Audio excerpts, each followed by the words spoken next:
ओम शांति।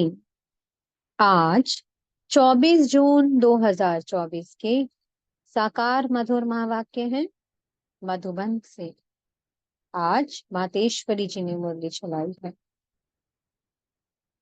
मुरली का शीर्षक है पवित्रता रूपी गुण को धारण कर डायरेक्टर के डायरेक्शंस पर चलते रहो तो देवताई किंगडम में आ जाएंगे।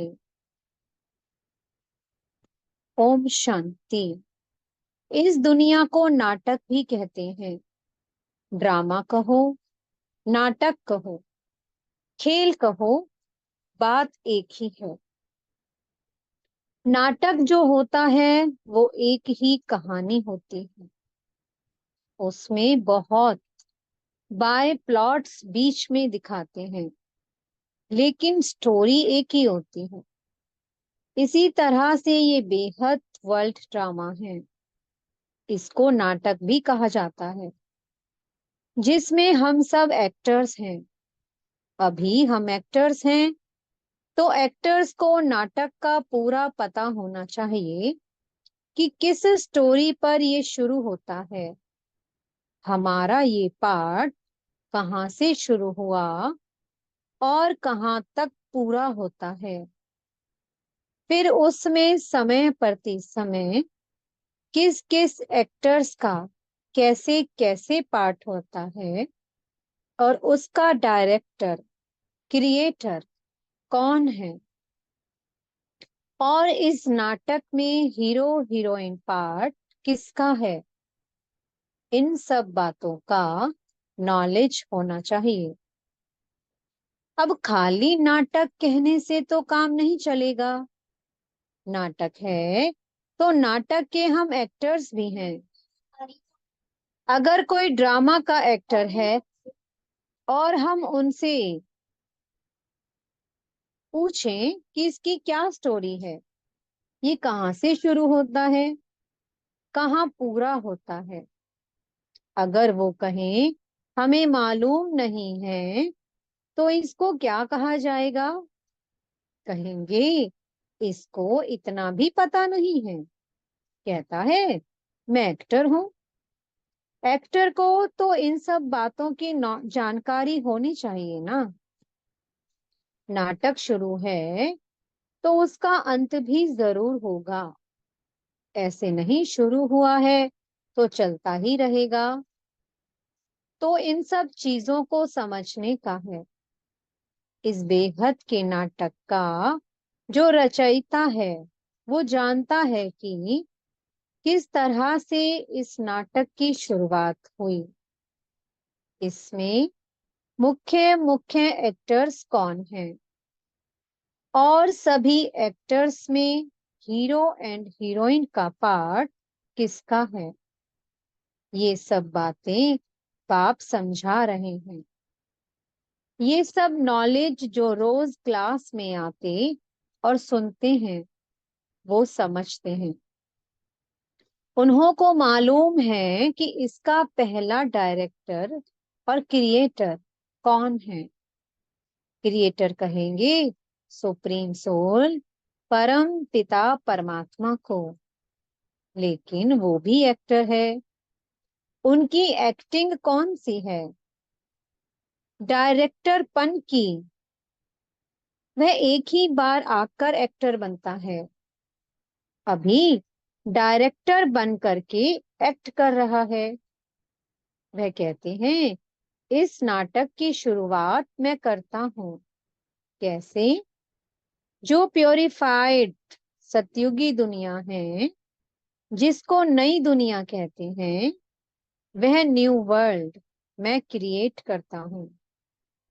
अभी आप सब जो भी पवित्रता को धारण करके डायरेक्टर के डायरेक्शंस पर चल रहे हो, वह सभी एक्टर्स अभी प्योरिफाइड बन रहे हैं। फिर इन्हीं एक्टर्स के द्वारा अनेक जन्मों का चक्कर चलना है। ये बात ही समझाते हैं कि अभी पवित्र हुए मनुष्य दूसरे जन्म में देवताई किंगडम में जाएंगे। वह किंगडम 2 युग सूर्यवंशी चंद्रवंशी रूप में चलती है। फिर वह सूर्यवंशी चंद्रवंशी एक्टर्स का पार्ट जब पूरा होता है, तब फिर थोड़ा नीचे गिरते हैं अथवा वाम मार्ग में आते हैं। फिर दूसरे धर्मों का टर्न आता है, इब्राहिम, बुद्ध, फिर क्रिश्चियन। ये सभी धर्म स्थापक नंबरवार आकर के अपना अपना धर्म स्थापन करते हैं। तो देखो, नाटक की स्टोरी कहाँ से शुरू हुई, कहाँ पूरी होती है, उसके बीच में ये दूसरे दूसरे बाय प्लॉट्स कैसे चलते हैं, ये सभी वृतांत बैठ करके समझाते हैं।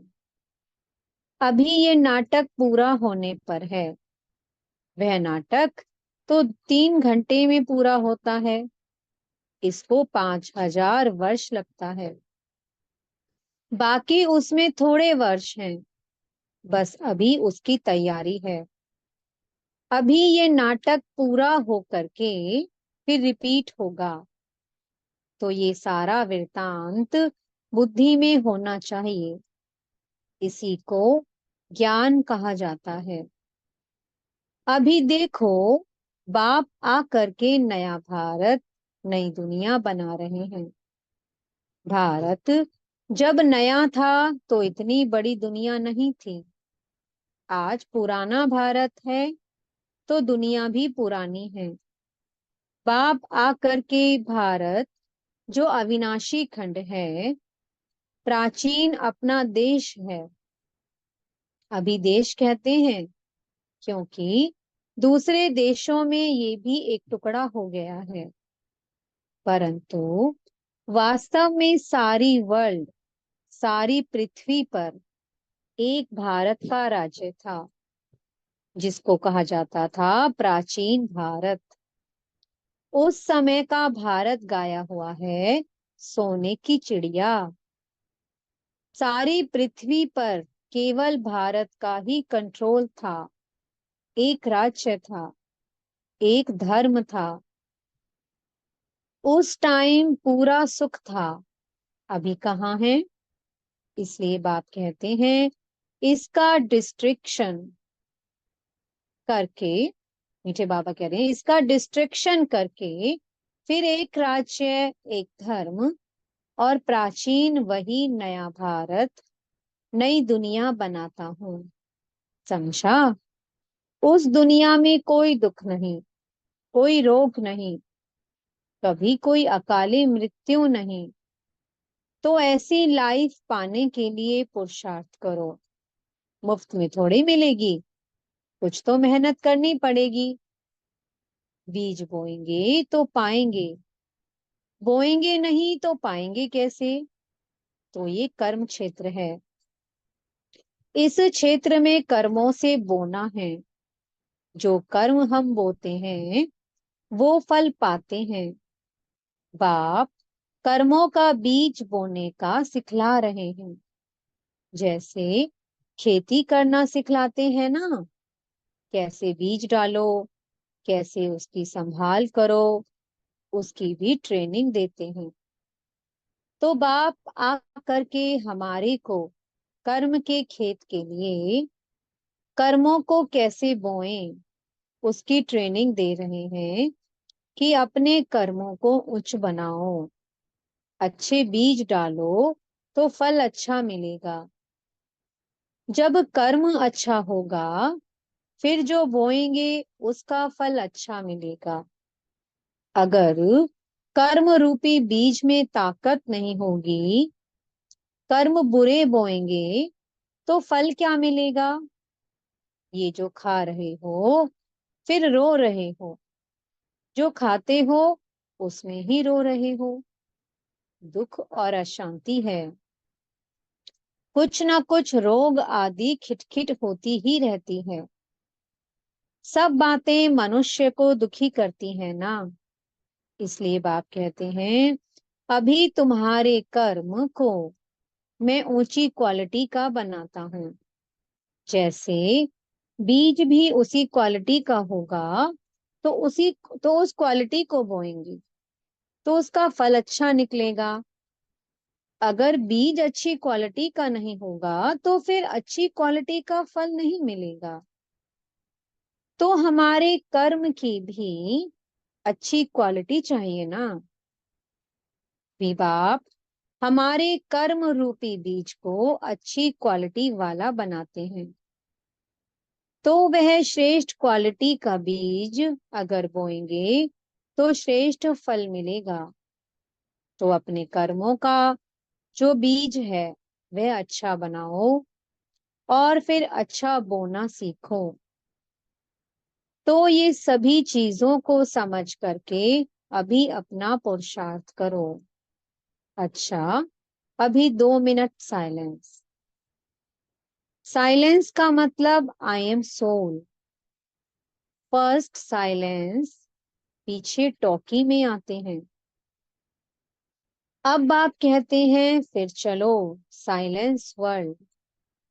तो साइलेंस, शांति अपना स्वधर्म है। उस साइलेंस में चलने के लिए कहते हैं इस देह का और देह सहित देह के संबंधों की अभी अटैचमेंट छोड़ो, उससे डिटैच हो जाओ।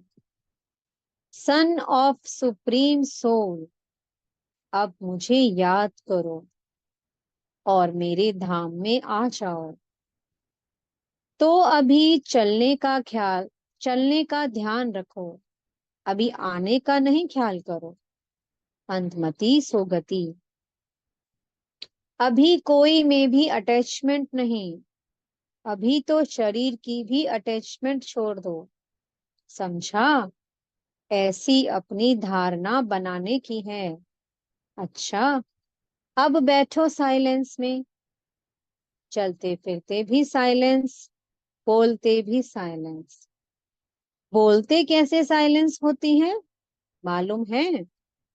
बोलते समय हमारा बुद्धि योग अपने उसी I am soul, first pure soul अथवा साइलेंस सोल, ये याद रखना।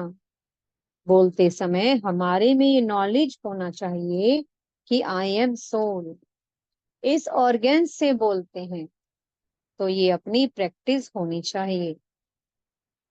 जैसे हम इसका आधार लेकर के बोलते हैं, चलो अभी आंखों का आधार लेते हैं, देखते हैं। जिसकी जरूरत है उसका आधार लेकर के काम करो। ऐसे आधार लेकर काम करेंगे तो बहुत खुशी हो रहेगी, फिर कोई बुरा काम भी नहीं होगा। अच्छा, ऐसे बाप दादा और माँ के मीठे मीठे बहुत अच्छे सदा साइलेंस की अनुभूति करने वाले बच्चों के प्रति याद प्यार और गुड मॉर्निंग। हम बच्चों की भी मीठी मीठी माँ को, बाप दादा को बहुत बहुत याद प्यार और गुड मॉर्निंग। अच्छा, संदेशी के तन द्वारा ऑलमाइटी पिता के उच्चारित महावाक्य मातेश्वरी जी के प्रति। हे शिरोमणि राधे बेटी, तुम निष्दिन मेरे सम दिव्य कार्य में तत्पर हो, अर्थात वैष्णव शुद्ध स्वरूप हो, शुद्ध सेवा करती हो, इसलिए साक्षात मेरा स्वरूप हो।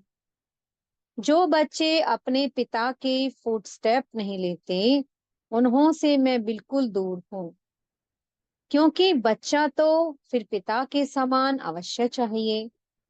ये कायदा अभी स्थापन होता है जो सतयुग त्रेता तक चलता है। वहां जैसा बाप वैसा बेटा, परंतु द्वापर कलयुग में जैसा बाप वैसे बेटे नहीं होते।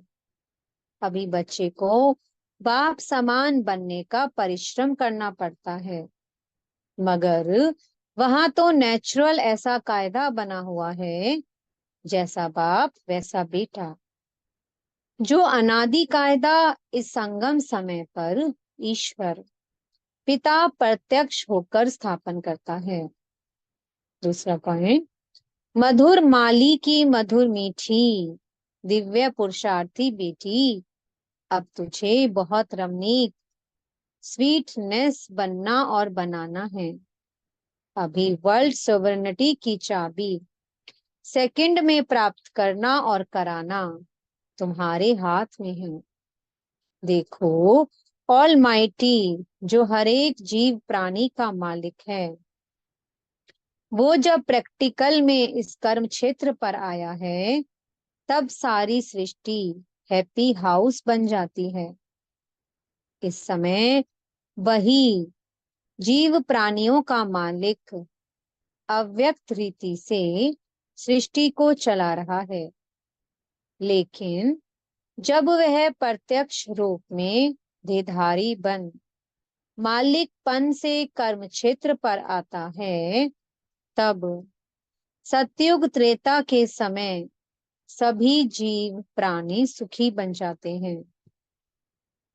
वहां सच की दरबार खुली रहती है। जिसने ईश्वरीय सुख प्राप्त करने अर्थ पुरुषार्थ किया है, उन्हों को वहां सदा के लिए सुख प्राप्त हो जाता है। इस समय सभी जीव प्राणियों को सुख का दान नहीं मिलता है, पुरुषार्थ ही प्रारब्ध को खींचता है। जिन्हों का ईश्वर से योग है, उन्हों को ईश्वर द्वारा संपूर्ण सुख का दान मिल जाता है।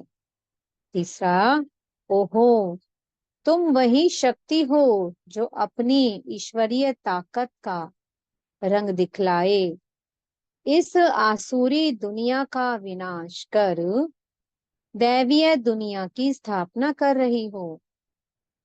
फिर पीछे सभी शक्तियों की महिमा निकलती है। अभी वह ताकत तुम्हारे में भर रही है। तुम सदा अपने ईश्वरीय बल और रुहाब के मर्तबे में रहो, तो सदा अपार खुशी रहेगी। नित्य हर्षित मुख। तुमको नशा होना चाहिए कि मैं कौन हूँ, किसका हूँ, हमारा कितना सौभाग्य है, कितना बड़ा पद है। अभी तुम पहले सेल्फ का साम्राज्य प्राप्त करते हो, फिर सतयुग में युवराज बनेंगे, तो कितना नशा चाहिए। इस अपने भाग्य को देख खुशी में रहो। अपने लक को देखो, उससे कितनी लॉटरी मिलती है। ओहो, कितना श्रेष्ठ तेरा लक, जिस लक से वैकुंठ की लॉटरी मिल जाती है। समझा, लकीएस्ट दैवीय फूल बच्ची। चौथा है, इस सुहावने संगम समय पर स्वयं निराकार परमात्मा ने साकार में आकर ये ईश्वरीय फैक्ट्री खोली है, जहां से कोई भी मनुष्य अपना विनाशी ककपंदे अविनाशी ज्ञान रत्न ले सकता है। ये अविनाशी ज्ञान रत्नों की खरीदारी अति सूक्ष्म है, जिसको बुद्धि से खरीद करना है। ये कोई स्थूल वस्तु नहीं है जो इन नैनों से देखने में आए, मगर अति महीन, गुप्त, छिपी हुई होने के कारण इनको कोई भी लूट नहीं सकता है। ऐसा सर्वोत्तम ज्ञान खजाना प्राप्त करने से अति निसंकल्प सुखदायक अवस्था रहती है। जब तक कोई ने ये अविनाशी ज्ञान रत्न खरीद नहीं किया है, तब तक निश्चिंत, बेफिक्र, निसंकल्प रह नहीं सकता। इसलिए इन अविनाशी ज्ञान रत्नों की कमाई कर अपने बुद्धि रूपी सूक्ष्म तिजोरी में धारण कर नित्य निश्चिंत रहना है। विनाशी धन में तो दुख समाया हुआ है, और अविनाशी ज्ञान धन में दुख समाया हुआ है। पांचवा है, जैसे सूर्य सागर के जल को खींचता है, जो फिर ऊंचे पहाड़ों पर बरसता है, वैसे ये भी डायरेक्ट ईश्वर द्वारा वर्षा बरसती है।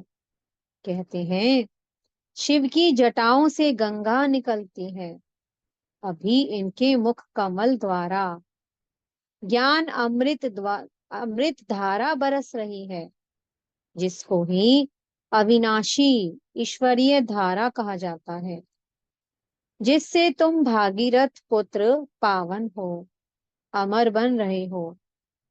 ये सिरताज बनाने की वंडरफुल मंडली है। यहाँ जो भी नर और नारी आएंगे वो सरताज बन जाएंगे। दुनिया को भी मंडली कहा जाता है, मंडल अर्थात स्थान। अब ये मंडली कहाँ टिकी हुई है? ओम आकार में, अर्थात अहम स्वधर्म में। और सारी दुनिया स्वधर्म को भूल प्रकृति के धर्म में टिकी हुई है। तुम शक्तियां फिर प्रकृति को भूल अपने स्वधर्म में टिकी हुई हो।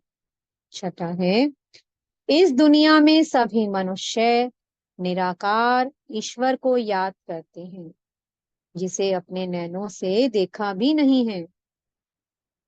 उस निराकार में उन्हों का इतना अति प्यार रहता है, जो कहते हैं, हे ईश्वर, अपने में मुझे लीन कर दो।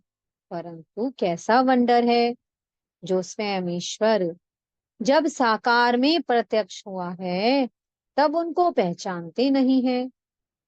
ईश्वर के बहुत प्यारे भक्त ऐसे कहते हैं, जिधर देखता हूं उधर तुम हो। भल वो देखते भी नहीं हैं, परंतु बुद्धि योग से यही महसूस करते हैं कि ईश्वर सर्वत्र है। लेकिन तुम अनुभव से कहते हो कि स्वयं निराकार ईश्वर प्रैक्टिकल साकार में यहाँ आए पधारा है। अब सहज ही तुम मेरे से आकर मिल सकते हो। परंतु कई मेरे बच्चे भी साकार में प्रभु पिता को पहचानते नहीं हैं।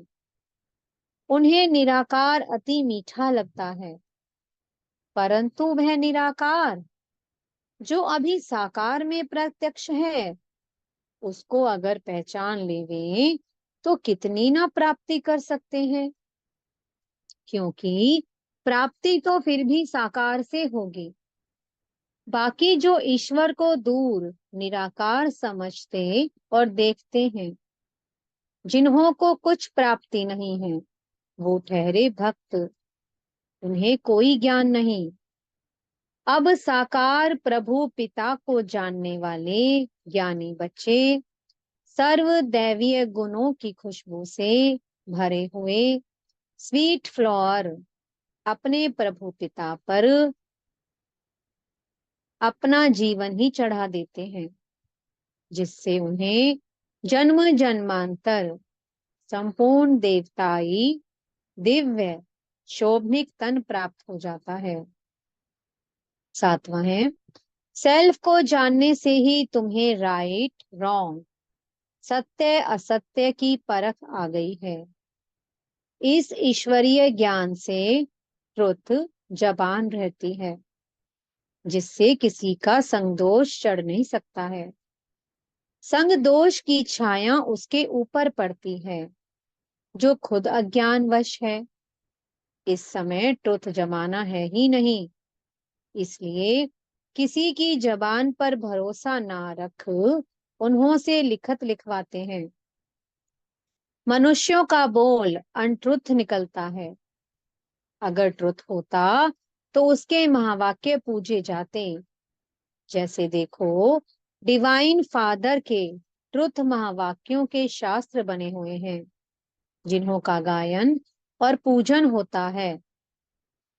जिन्हों का गायन और पूजन चलता है, उनके ट्रुथ सत्य महावाक्यों की धारणा करने से ईश्वरीय क्वालिटी आ जाती है।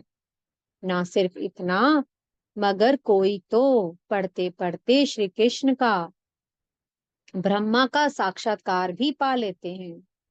ओहो, होली हृदय कमल, होली हस्त कमल, होली नैन कमल बेटी राधे, तेरी सारी काया पलट कमल फूल सम कोमल कंचन बन गई है।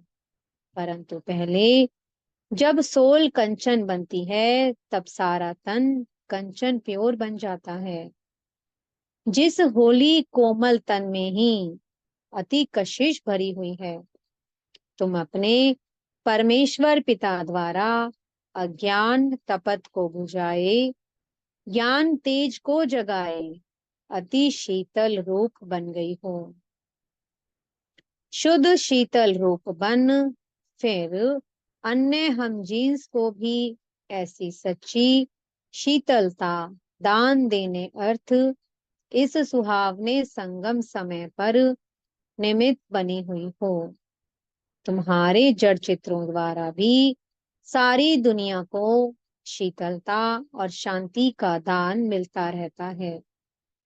अभी तुम सारी सृष्टि को सेल्वेशन में लाए, अंत में अपना दिव्य तेज दिखाए, न्यू वैकुंठ गोल्डन गुलशन में जाकर विश्राम करेंगी। अच्छा, वरदान है, बाबा शब्द की चाबी से सर्व खजाने प्राप्त करने वाली भाग्यवान आत्मा भव। चाहे और कुछ भी ज्ञान के विस्तार को जान नहीं सकते व सुना नहीं सकते, लेकिन एक शब्द बाबा दिल से माना और दिल से औरों को सुनाया तो विशेष आत्मा बन गए। दुनिया के आगे महान आत्मा के स्वरूप में गायन योग्य बन गए, क्योंकि एक बाबा शब्द सर्व खजानों की व भाग्य की चाबी है।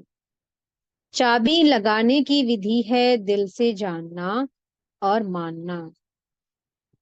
दिल से कहो बाबा तो खजाने सदा हाजिर हैं। स्लोगन है, बाप दादा से स्नेह है तो स्नेह में पुराने जहान को कुर्बान कर दो। ओम शांति। बहुत बहुत शुक्रिया प्यारे प्यारे हमारे मीठे मीठे बाप दादाजी का और मीठी मीठी मम्मा का। ओम शांति।